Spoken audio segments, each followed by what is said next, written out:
This is the second episode of The Blank Canvas, and today we'll be having Malak and Agnes. Who are you? Please introduce yourselves. What do you do, both individually and together? All right. My name is Malak. I am an artist.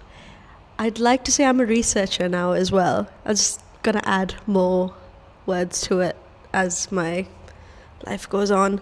I usually make work with my hair and work with decolonial histories and try to deconstruct those histories and kind of form my own narratives as well. And I'm also a curator, I guess, for the lab gallery. That's me. And this is Agnes. I'm Agnes. I just graduated from GSA last year. I am a visual artist and I'd say maybe a curator or an organizer. Me and Malak worked on the lab together last year, and now Malak is running the lab gallery in Stowe. And this year I am working with the Little Institute Gallery, which is another small-scale gallery in Glasgow. Somehow I found a niche with small galleries kind of accidentally. But yeah, that's me.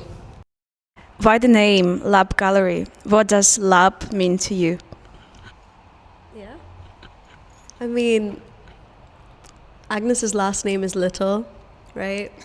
I think that's just a theme for both the Lab Gallery and the Little Institute at this point. So the lab itself is the little art box.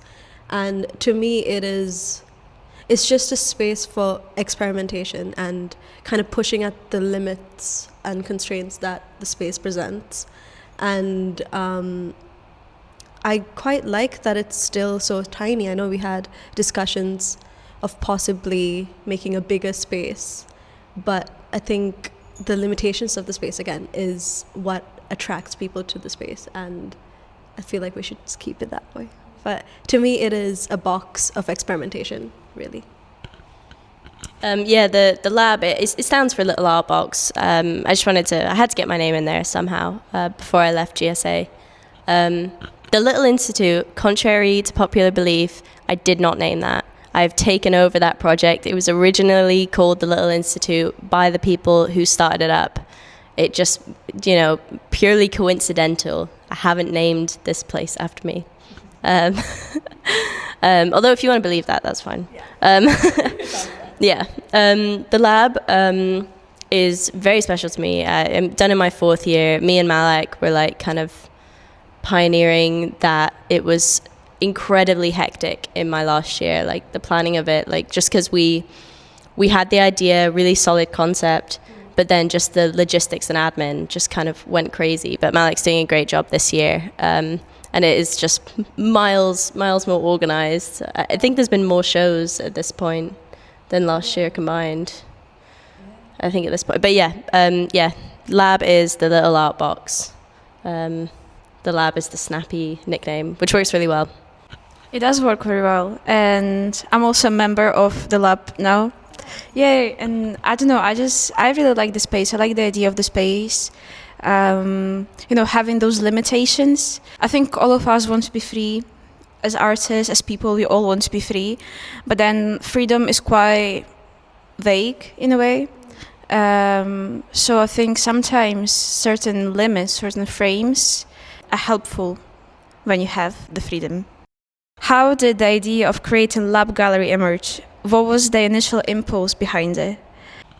Well, it started because students began to be offered the space in the library for work. It was like quite a confined space, but they put on some fun shows there. And then it was just kind of extending on that and the idea of like, I don't even know how it kind of just came to be, but just the idea of a smaller white cube that's completely free and accessible to students, like a small space that students just have to work with, where they can hang stuff on the walls. And then just kind of, I think we just started scheming it together and kind of worked out that this could be an ideal place for like weekly solo shows.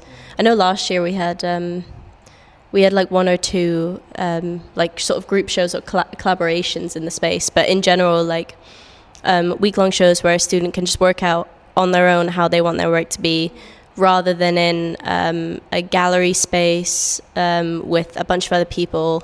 Because that's kind of the main way that people can get free shows now as a student is doing group shows.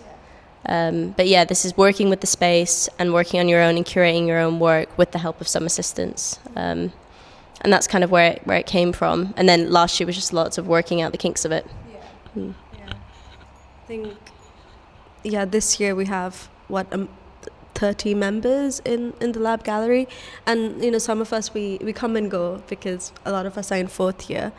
But I quite like the position of the lab in Stowe, because I feel like it's kind of serves as an intervention almost when people come into the space. Like the landing space, that's a passerby kind of area. No one really thinks of it, and people usually they specifically are in that area to head to printmaking or their own studios. And I feel like having the lab there is just like it pauses you for a second and makes you look at the work and see who it's by, and hopefully connections come from that as well. And I feel like a lot of the lab members this year, a lot of us are, fine art, but then there's like curatorial practice, and there's like a lot of overlap between MFA as well. And I feel like the connections that's been built this year have been very nice, and it's a welcome group. I think a very welcoming group, and we didn't have that last year because it was just me and you, and obviously we met like really cool artists through that. But yeah, this year it has been very different. What is the core idea then that shapes your curatorial approach and the way you work? How do you choose artists? Do you have certain expectations when you receive the applications? Right. Do you want to take this first? Or? I can say from last year's Yeah. perspective.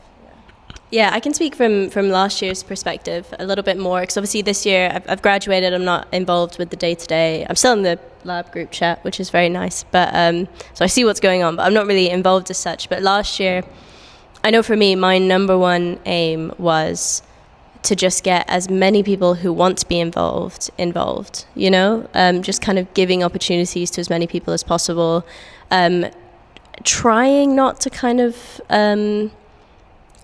if there wasn't a show planned for a certain week where someone wanted to show work, it's like trying to just get them in, if they want to do it, they can. And that was a lot easier last year because we didn't have as many submissions. It was such a new project that it was kind of easy. Whoever wanted to do it could do it. But it's the same with now working on the Little Institute. Our curatorial approach is definitely just, if you want to be involved, we work with you and we try and develop a show together.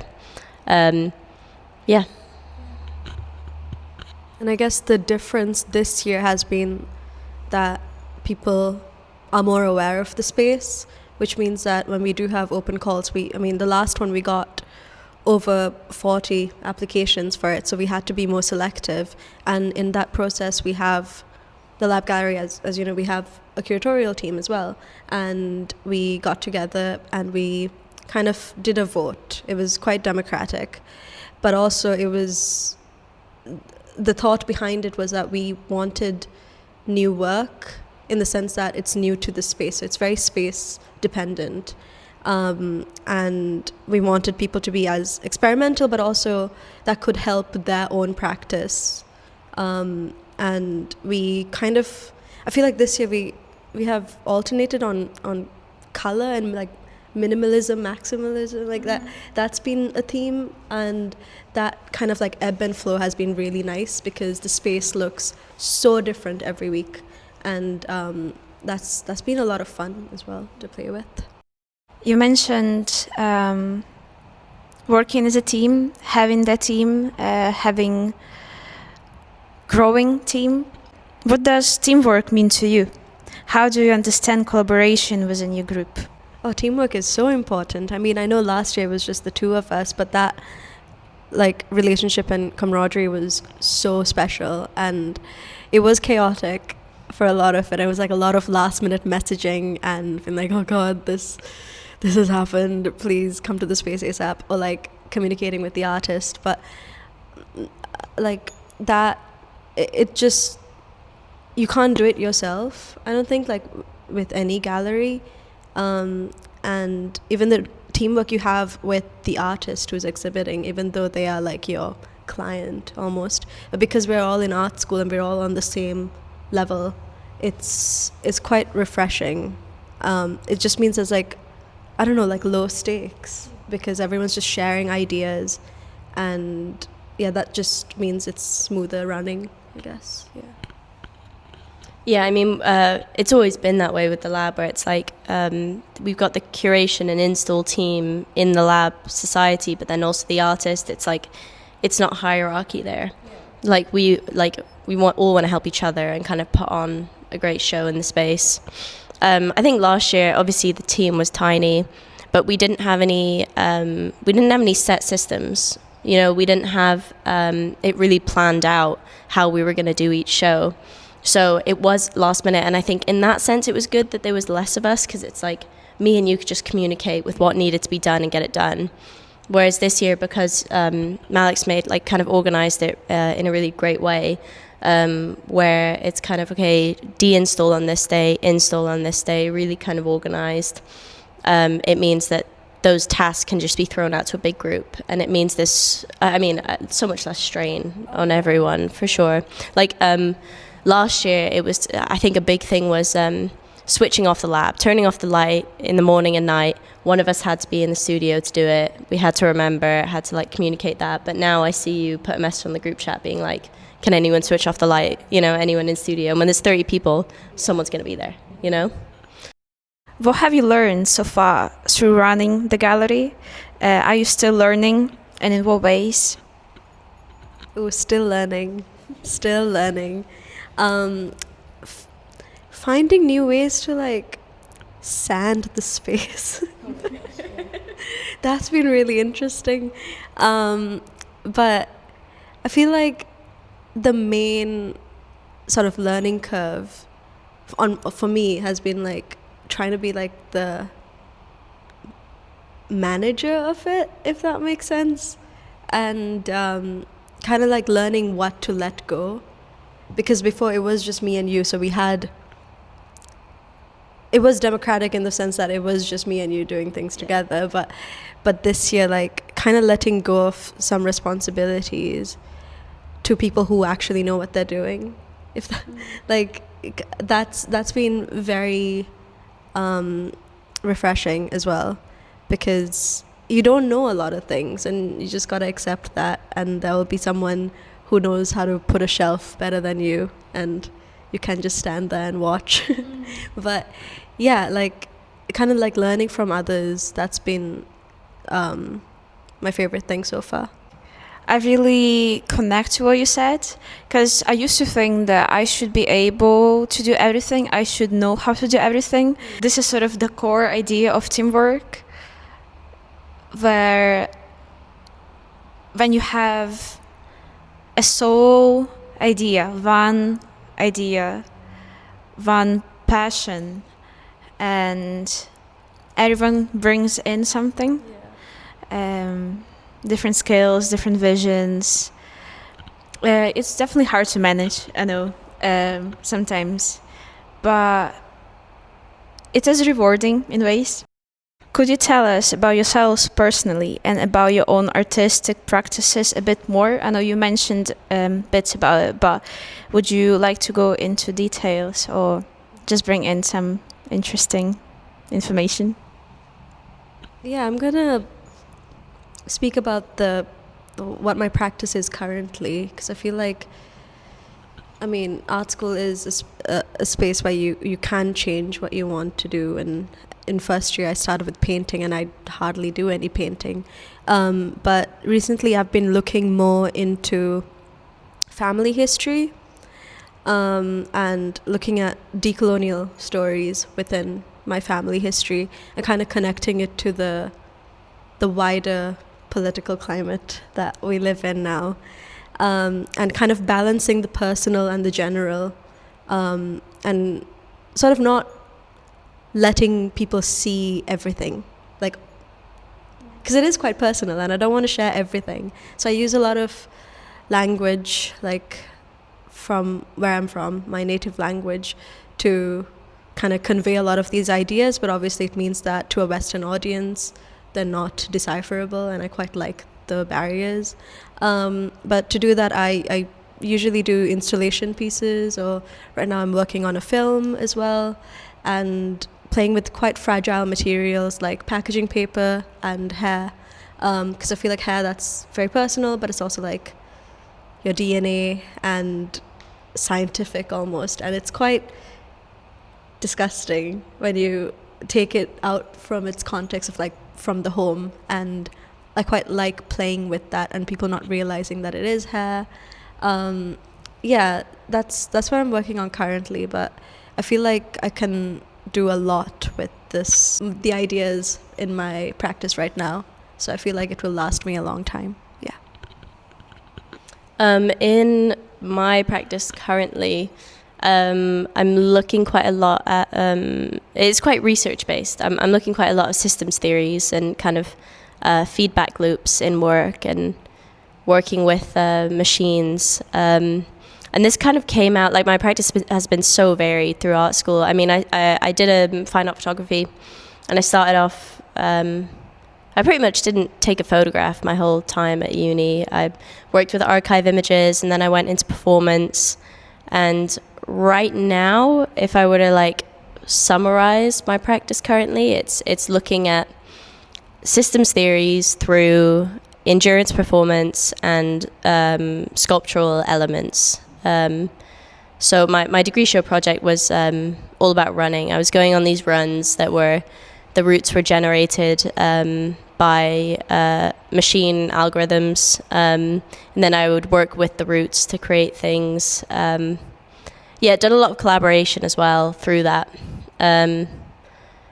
Right now, I'm trying to just play around with materials. That's my big thing right now. I feel like I got into kind of the sculptural side of stuff a bit late. Wish I still had access to so many workshops, but yeah, just trying to do what I can at home, playing around with different materials. Agnes, you're also part of a new project, the Little Institute, that you already mentioned a couple of times. What is it about, and how does it differ from the Lab Gallery? So the Little Institute was started by two GSA students a couple of years ago, and their whole focus was looking at artists who work in scale, miniature scale, and putting on small shows in this nomadic gallery space. So it's a plaster cast gallery that's, I can't remember the exact measurements, maybe 1.5 feet by 1.5 feet wide, and it's on a little plinth. So it's transportable, you can bring the shows anywhere. So recently the two original custodians of the space, they've moved away, so they wanted to keep the space going in Glasgow. Me and my flatmate saw it on Instagram. I mean, I was sent it like 3 times because it's the Little Institute, and everyone was like, you should apply to take over it. So me and my flatmate did. My flatmate's a designer, so our kind of pitch was that I would do the curation side, my flatmate would do the design, and it's working really well. We're also able to kind of cross over those boundaries a little bit, kind of working in a team to do different things with the space. We are planning out a few shows for the next year, which is really fun. We've already had a few people like get in contact wanting to show work in the space. And we've also introduced a newsletter, which is kind of dotted around Glasgow. It's free for anyone to take. And it's like the kind of aim of that is to keep everyone updated with what we're doing at the Little Institute, what we're doing in the future, and hopefully extend to have some local writers submit things, just completely free physical media for people to have. I think it's a nice way that you did, and there is sort of a certain progression. And me, for example, from my personal experience, being a fourth year now, you sort of start to think about what you want to do next and how do you continue, and yeah, generally just what do you do. So I think it's nice to hear that, you've been experimenting, both of you, been experimenting, trying out different things, realizing some things work and some things don't. And I think it's totally normal. We have this much freedom, what I was talking about, but I felt sort of on the opposite of it. I sort of put the frame around myself too much, and I couldn't leave the frame. I always loved doing all different things: sculpture, photography, making videos, theater. But I was sort of perhaps afraid to just do it all. And by a certain time, I started to incorporate different bits of it, putting it all together, realizing some bits don't work for me anymore, or I don't want to do them at the moment. And I think just the way of doing, sort of have the idea, do it. And I think even with the lab gallery, perhaps it crossed your mind a couple of times, but at a certain time you just, boom, I'm going to do it, and you did it. What does a successful exhibition mean to you? What signs of success do you notice first? And how do you define success? Oh, that is a loaded question. A successful exhibition for me is, there's like, I think, two halves to it, which is like a very practical sense and the more like emotional sense, I guess. Like practical in that if the install is just right, and not that it went smoothly, it's just the outcome of it. If, like, for example, like I had an exhibition in September where I make these like little paper taps, and to install that, like, I came up with the method of just hammering tiny nails and then just hooking the paper taps on it, and it kind of like stays that way. I thought that was very satisfying, and I didn't overcomplicate it, and that, to me, that was very successful. And then on the more emotional sense, like if all my friends show up to an exhibition, I think that's pretty successful regardless of the work, honestly, because I think especially openings in Glasgow, they're very community-led, and I feel like your whole community shows up for you, and that's very sweet. But I think that that momentum has to keep going after art school as well. I guess that to me is the success behind it, and also like if it aids your work, because some exhibitions, I feel, they just become really stagnant because you're just doing it for the sake of showing your work without really understanding why you have done it in that way, or like it kind of stands in isolation. And usually for me, I don't like that, and the more movement it has, or the more progression it has, the better. I think if I was kind of playing the role of curator, I would say that a successful exhibition for me would be if the artist is happy with it.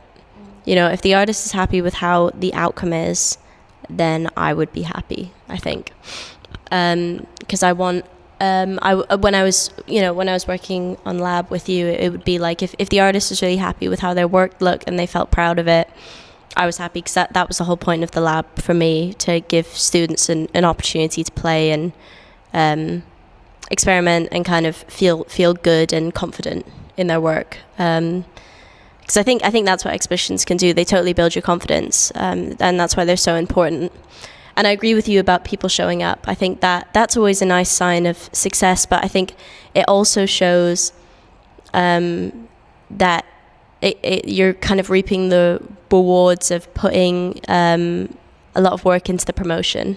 You know, a nice poster or something that kind of like lets the people know what you're doing, and talking to people about it. I think that's always really successful, you know. But yeah, I think number one is like if the artist is happy with it, that's successful to me.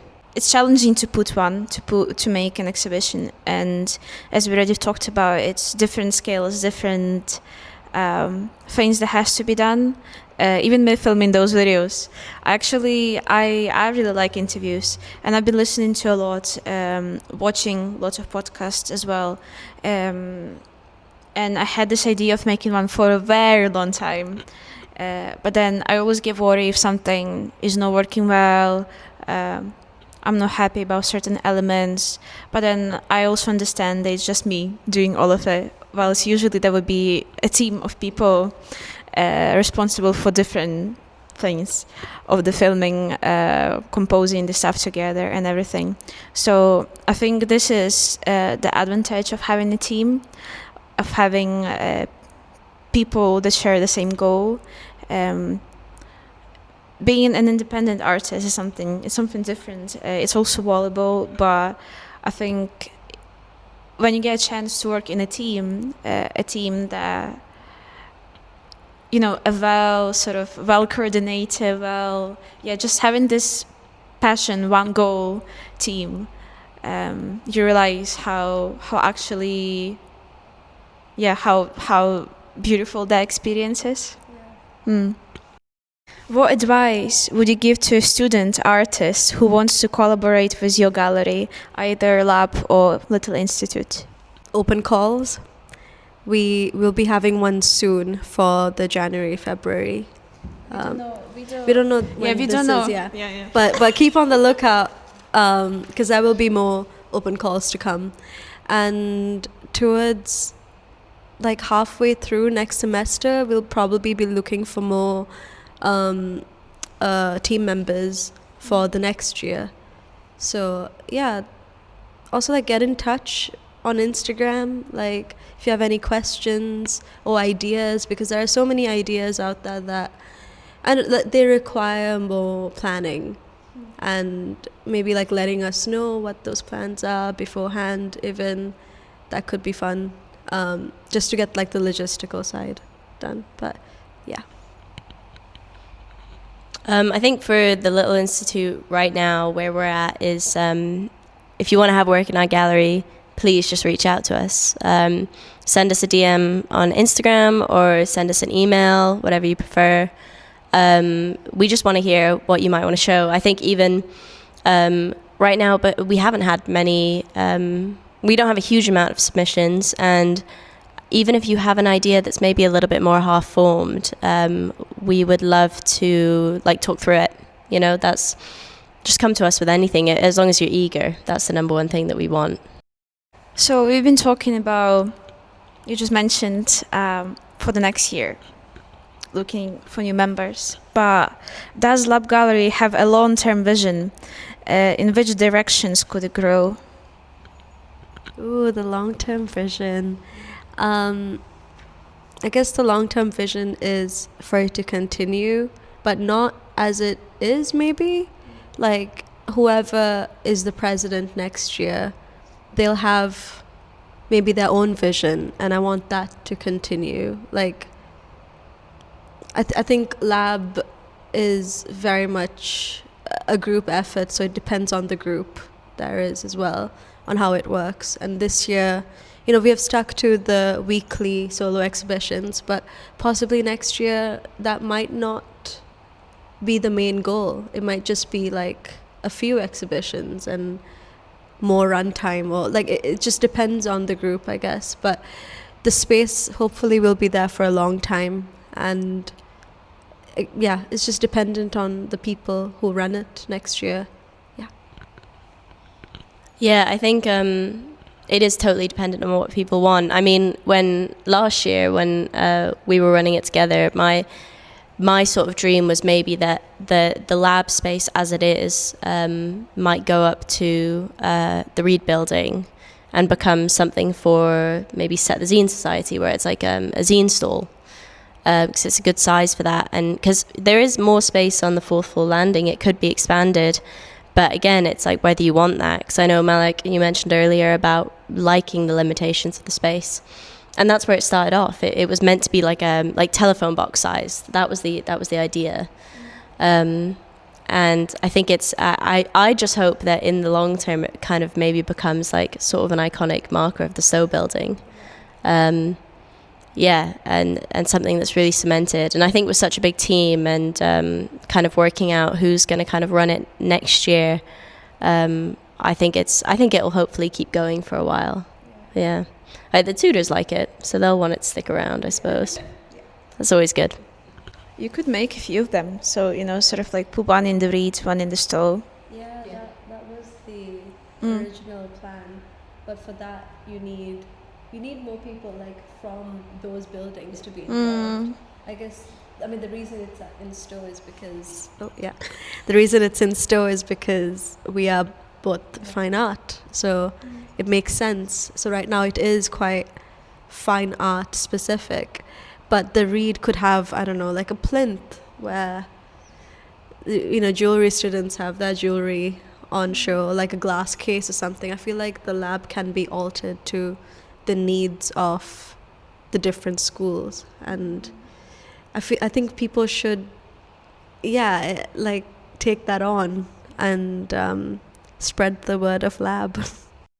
If you could take a gallery and place it anywhere in the world, where would it be and why? It could be any place, anywhere in the world. Oh, I was gonna say like in the middle of the ocean. Like that would be so cool. But yeah.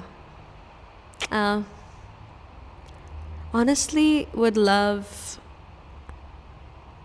I'm gonna stick with the ocean because I think that would be really cool. Just have like a white cube, but like halfway through the ocean. Yeah, you had to travel to it to get to it. It's very like secluded. Yeah, I quite like that idea. My dream has been to have a gallery inside one of those big big lorries that just I just drive it around Glasgow, and there's a little white cube on the back, and then I park it up and people can like get in and have a look at the art, and then it moves on to the next place. So yeah, we should do that. As soon as you graduate, I'll get my HTV license, start driving the lorry, and then okay, cool. That was like one thing that came out of an idea ages ago where it would be traveling film screenings, where I wanted to get a lorry and have a bunch of seats and a projector in the back, and then like 1 month during summer, get an Instagram page going, get people knowing about it, and they can arrive to certain places, and then we park up the lorry, get all the chairs out, a big screen, and people can have a little film screening, and then it gets packed up and taken away again. But again, it's not answering your question, because it's like where would the gallery be in one place, not moving? I mean, the first thing that came to mind for me was I think it's mainly just because I live near there, is Queen's Park, that big courtyard by Pollokshaws Road. It'd be really interesting to have a little white cube there, because there's so much foot traffic. It'd be really quite nice to have that. But I also walk past that every day on my way to work, so maybe that's just why it's in my head. But yeah, that's a few answers for you.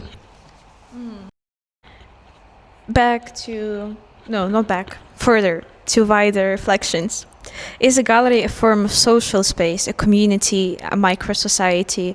What a gallery is to you? Yeah, I quite like the micro-society, because I feel like the group that usually goes to a gallery would be obviously people who like art and art students, but I feel like those people then bring along people that wouldn't be interested in art as much, and that kind of grows and grows as kind of like a little society. And I think especially now where everything's quite fragmented, like social life, I think the gallery serves as a little space for community building, and it's a space where people are they have to be social and they have to talk, and sometimes having like the artist there helps as well, but it just brings on more conversation that I think is lacking in the society that we live now. So I think it's very helpful, all these like especially the community-led spaces, and yeah, those are crucial, I think, for what's happening now. Yeah, I think a gallery is to me a totally community, or I would love it to be more of a community space, different galleries. I think that's what's good about the Little Institute. I mean, we had our launch the other day and we were set up in a park, and there were all these people, like lots of families, lots of little kids, very adorable little kids that were just coming by because they were in the park. It was Saturday midday, and we could just talk to them, and we had some hot drinks. We could offer them a hot drink, all that stuff. We had a little instant print camera, so people could take a picture of themselves and put themselves inside the Little Institute. That was our little shtick for the launch, and that felt like a really good community space because there wasn't that kind of. It was right there. You didn't have to step in somewhere or feel like maybe, as soon as you walk in, you're trapped in a room with in a space that you feel like you're not meant to be in.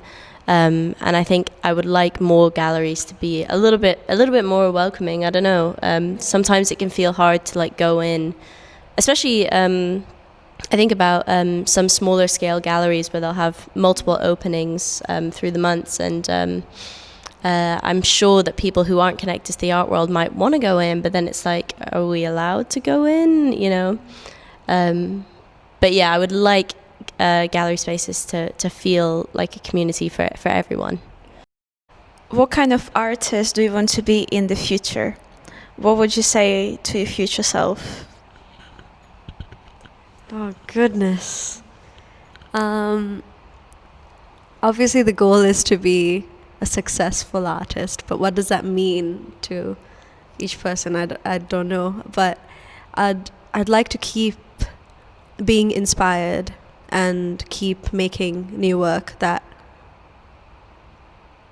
not only inspires me, but maybe like keeps me going, I guess, and to fulfill like my ideas and thoughts. And I hope I can follow through on all these ideas I have in my brain. And to me, that is more successful than possibly like having that many exhibitions or gallery representation. But for the future, I'd say just like keep going, and it will work out, hopefully. It will. Yeah. But yeah, sorry, what was the question? That was it. Yeah, okay. I don't know if I have an end goal for like what type of artist or like artist person I would want to be.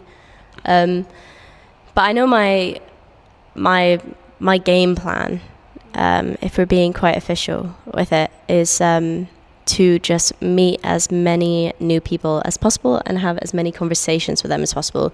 That's the type of artist I want to be, because I feel like so much of my work has come out of conversations with friends, and I've learned so much from my peers. Everyone has a different wealth of knowledge, and I absolutely love learning from people and sharing information and sharing skills and things like that. Even just like being sounding boards for your artist friends, and them being sounding boards for your work ideas as well. That's what I want to do in the future. That's what I'm doing now, and I want to keep doing, basically. That's my answer. I don't know if it's fully answered the question. I feel like a lot of these questions, I'm not really answering them. I'm just like saying some spiel. So, but yeah, I hope that works. Finally, what is art? Ooh. Do you want to take this? I'll take this first. That was very confident. Oh gosh, I haven't prepared my spiel yet for this question. What is art? I think it's rooted in making and creativity. I think so much more is art than what people think. I'm doing a carpentry course right now, so I'm doing lots of joinery and woodworking, and a lot of the guys in my class, they're all quite young. They're fresh out of school doing this pre-apprenticeship course, and my tutors all know that I've just graduated from art school, and now I'm doing this course, and we'll be going through the steps of things that we're making for assessment, like window frames and hatches and things like that. And they'll always come over to me and they'll kind of make a little joke. They'll be like, this is some art right here, isn't it? And I'll be like, yeah, it is. You kind of have no idea. Like, this is totally like everything I'm making here. And for them, it's just completely functional. It's like, we're learning this for a course. This is a functional skill. But that is art. So I think that's an impossible question to answer, because so much is. And I think it also depends on who you talk to. I think, I don't know, rooted in making and creativity, but also just thinking. I suppose you don't even have to make, because they're ready-mades, you know, which you can just stumble upon. I know my answer. Through my spiel, I've worked out my answer. Art is whatever you want art to be. I was gonna say I win. I got to feel it out first. I got to go through my spiel, and then I'll come to my answer. You can cut that out. Malak, what's your answer to the question? I think art is what you want it to be. Groundbreaking. Real. Think about it. Yeah. But I was gonna say that. But also, I think the more you question the function of art, kind of like the worse it is, if that makes sense. Because art is art. Like, you can't really question like the efficacy of it, because it's so varied. And again, there's so many mediums out there. Again, like ready-mades, for example. Like, you know, you can't really define. There's no definition. I don't think there is a definition, and it's one of those things where, like, you just have to let it be, and the better it is, and the better it is for you as an artist and also as a viewer. Because again, it is so varied. I really liked what Agnes said about art is functional. I think it's definitely an action. So, yeah, you can take it however you want to take it, but I really liked it, what you said. Yeah, my last question to you would be, could you leave a question to the listener? This could be any question for them to think about as they reach the end of listening this episode. Listener, what do you think art is?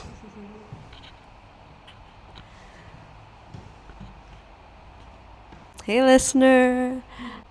What kind of art do you want to see in the world right now? Okay.